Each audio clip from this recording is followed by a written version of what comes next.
প্রিয় দ্বাদশ শ্রেণীর শিক্ষার্থীরা, তোমরা যারা উচ্চ মাধ্যমিক পরীক্ষার জন্য প্রিপারেশন নিচ্ছ, তো বাংলা সাহিত্যের প্রথম যে গল্প রয়েছে মানিক বন্দ্যোপাধ্যায়ের কে বাঁচায় কে বাঁচে, এই গল্প থেকে এবছরের সবচেয়ে গুরুত্বপূর্ণ 5টি প্রশ্নের উত্তর আমি আলোচনা করব এই ভিডিওর মাধ্যমে।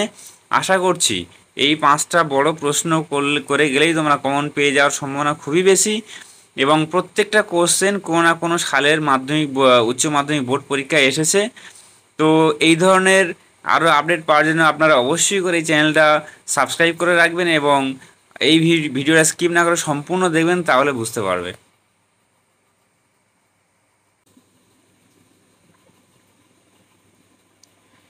তো শুরু করছি কে বাঁচায় কে বাঁচায় গল্পের সবথেকে 5 নম্বর প্রশ্ন, যে খুব বেশি ইম্পর্টেন্ট। তো এরকমই 5টা প্রশ্ন আলোচনা করব। তো দেখুন, প্রথমে যেটা বলা হয়েছে 1 নম্বর প্রশ্ন, মৃত্যুঞ্জয়ের বাড়ির অবস্থা শোচনীয়।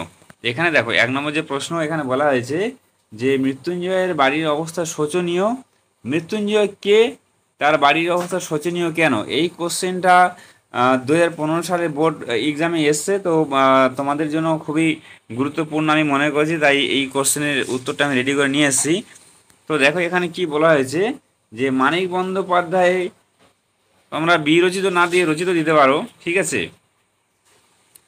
মানিক বন্দ্যোপাধ্যায় রচিত মহামনন্তর গল্প গ্রন্থের কে বাঁচায় কে বাঁচে গল্পের অন্যতম চরিত্র মৃত্যুঞ্জয়।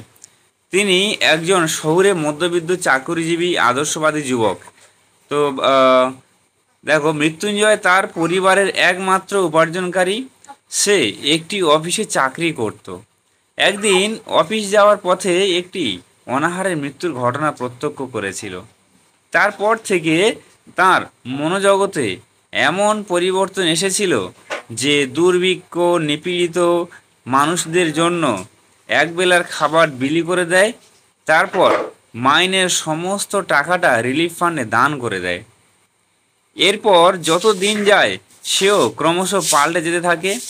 অফিস থেকে আগে বেরিয়ে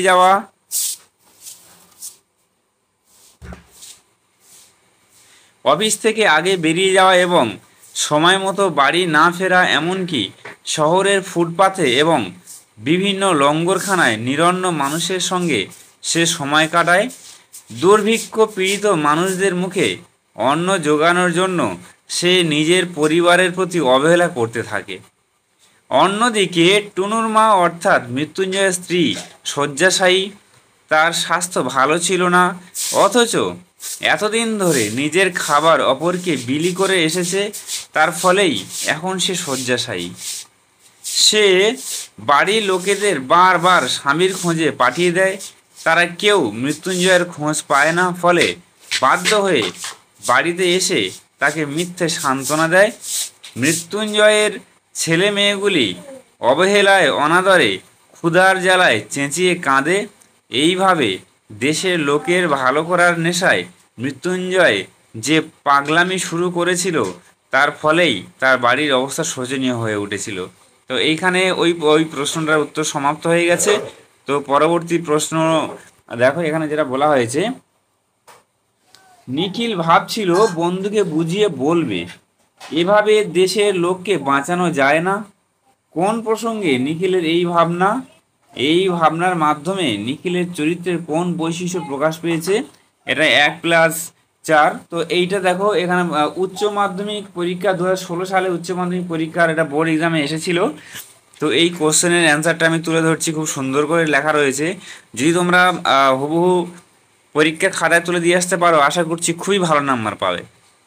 তো দেখো, মানিক বন্দ্যোপাধ্যায়ের কে বাঁচায় কে বাঁচে গল্পে নিখিল যখন জানতে পারে যে মৃত্যুঞ্জয় এবং তার স্ত্রী একবেলার খাবার বিলি করে দেয়, তখন সে ভেবেছিল মৃত্যুঞ্জয়কে বুঝিয়ে বলবে যে এভাবে দেশের লোককে বাঁচানো যায় না। Just a minute.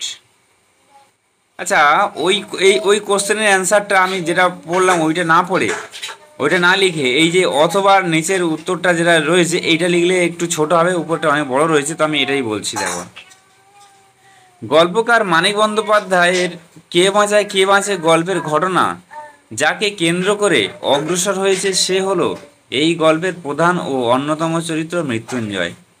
মৃত্যুঞ্জয় আদর্শবাদী, ন্যায়নিষ্ঠ, ভাবুক প্রকৃতির মানুষ।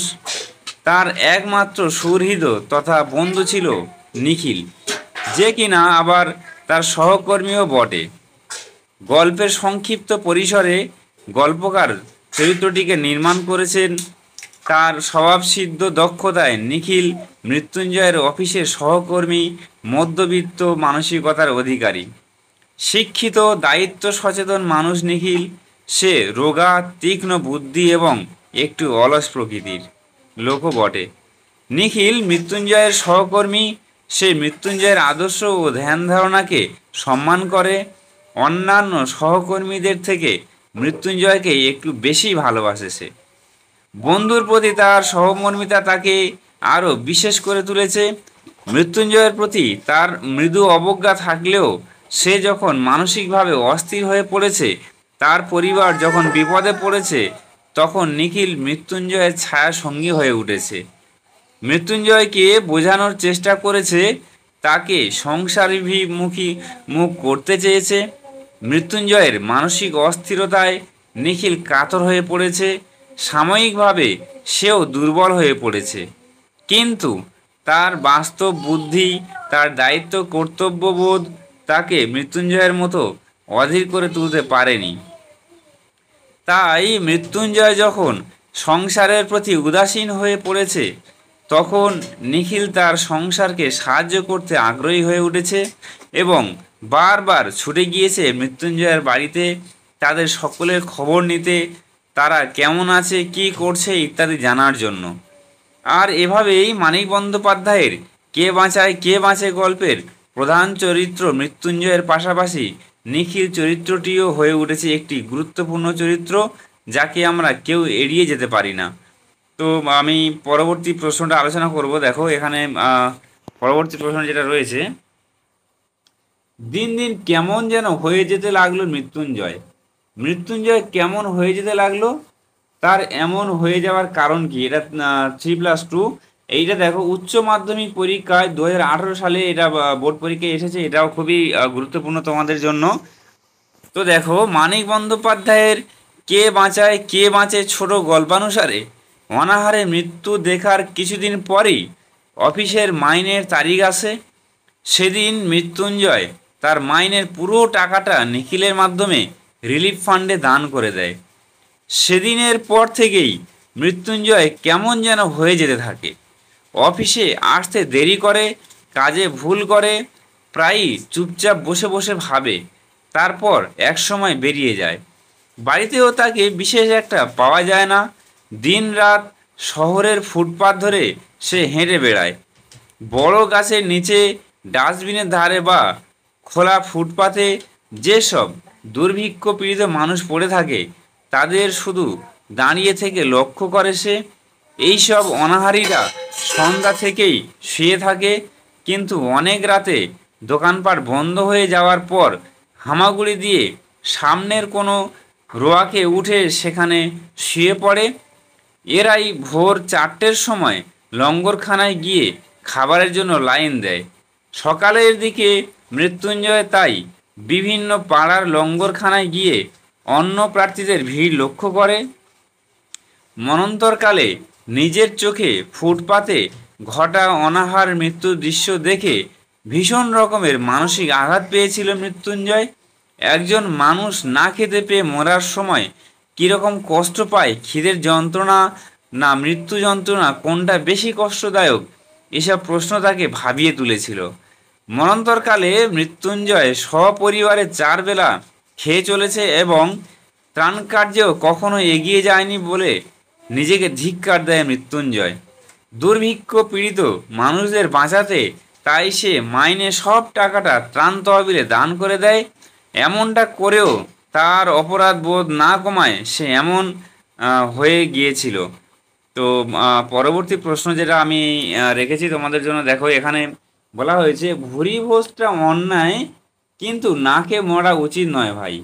বক্তাকে এই বক্তব্যের মধ্যে বক্তার চরিত্রের কোন দিক আভাসিত হয়েছে? তো এটা 1+4 = 5 নম্বরের প্রশ্ন। এবং দেখো এইটা উচ্চ মাধ্যমিক পরীক্ষায় 2019 সালে পরীক্ষায় এসেছে।